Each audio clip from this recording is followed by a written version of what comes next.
In the end, everything in the world comes down to love. With true love and pure love, you wouldn't age, you wouldn't get sick, and the insanity would stop. So I think most men, the targeted men, are men who have a capacity for love. They're targeted. Evil always precedes what good is about to do. This is what I've learned in my pattern recognition since like 2017 of dealing with this stuff. Evil always precedes what good is about to do. So I think men have largely learned about what a honeypot is. A honeypot is only effective if it doesn't know it's a honeypot. And a lot of people have gotten away from this. So it's like in the last 10 years of my relationships, it was like I've had really good relationships with good men, but there was like something in them that was compromised, like a generational curse perhaps. And there was already a honeypot in place, whether it be an ex-wife, a family friend, or somebody who these men felt like they had some kind of um, obligation to, and their ultimate goal, or it was like a girl trying to compete with me to get in a relationship with them. But it never worked out. In the last 10 years of my relationships, none of these men are married, all virtually single, no kids, thank God. And at this point, I think most men understand what a honeypot is. If you have the capacity for love, then, and if the devil always precedes what God is about to do, then a honeypot is sent in to hijack the timeline of true love.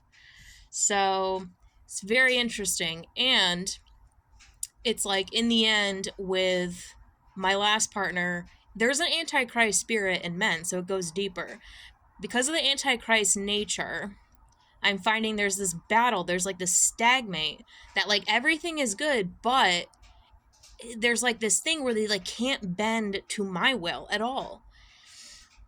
Everything can be great, but there's something in it's as petty and as dumb as like if I make a plan for the day, like they have to fuck it up somehow. They have to conquer it somehow. Like there's like a spirit in them that like wants to conquer me. So I'm not mad about the honeypots. Men have to be stronger. So even with the honeypot out of the way, there's still an antichrist nature in men that cannot, they don't have to fully submit. It's not a full submission, but it's this weird conquering spirit in man that they cannot bend to the will of me, which I guess I would represent God and the mother. They can't do it. It's like I can make a plan for the day. They have to jack it up somehow. They have to somehow make it their plan. And it's like I won't do it. I can't do it because I would be compromising myself, my obedience to God, to go along with whatever this petty plan is. And it's stupid, and it sounds stupid because it is stupid, and it's petty, which is why that veil is probably getting thinner and thinner as the day goes on. The veil between true love relationships. There's so much more I can say about this, but should I say it? Okay, so I met this dude, we barely talked, but I couldn't stop thinking about him, so I messaged him. Turns out he's married. And I have a dream with him last night where I'm in his house. So a dream where you're in someone's house means you're on their mind. And I locked eyes with him and he started crying. And it's not looking good, right? The dude might realize that he probably picked the wrong partner. That's one layer, because it's all layered. We might be a little more polygamous than we want to admit, at least spiritually polygamous. Tribes getting back together.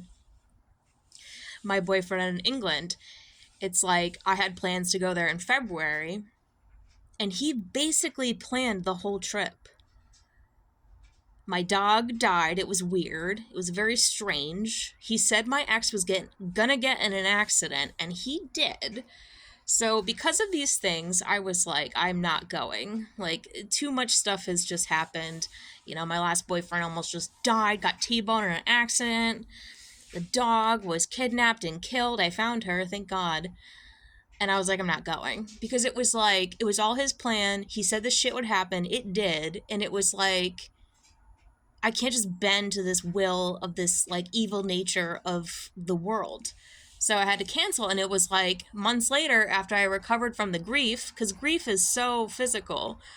I was like, I will go out there. I will just, you have to meet me in London, which is so easy for him. And he can't do it. And he won't do it. And it would be just that easy, but it's like he just can't do it. He won't do it. So, honeypots, most dudes have figured it out. Next layer, the Antichrist nature in men, where they cannot seem to submit to the will of the woman at all. But it won't last forever. It will all be done soon. The singularity will have been reached at some point, because the more that time passes, it's like the more and more and more that these men suffer in loneliness and insanity in their own humiliation ritual of the people around them that have already been conducting, and it's getting insane. And it would be just so easy to submit to the will of God in the female. So sorry, I didn't mean to make this too long, but I guess it's a loaded topic.